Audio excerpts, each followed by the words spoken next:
The member for Eden Monaro.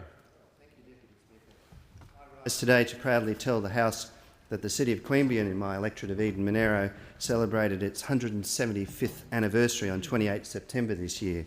It was on that date in 1838 that the New South Wales Colonial Secretary's Office formally gazetted Queanbeyan as a village.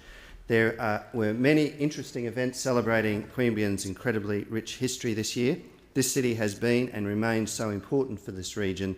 It is where my family and I live. I congratulate the Mayor, Tim Overall, and Deputy Mayor Peter Bray on the quality of the various events celebrating the 175 years. Nicole Overall recently produced a timely and excellent book entitled Queanbeyan City of Champions.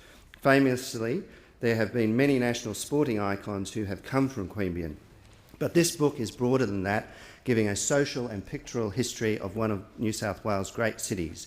It ranges from associations with great agricultural scientists like William Farrer, movie stars like George Lazenby, and even has links to the Soviet spy Vladimir Petrov, who used Queanbeyan as a drop-off point for his espionage activities in the 1950s.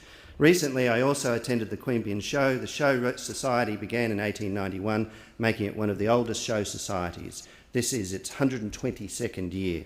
I congratulate the Queanbeyan Show Society, in particular the President Michael Harridan, the Secretary Tony Cross and Society stalwart Dawn Main for putting on such a great event. Order.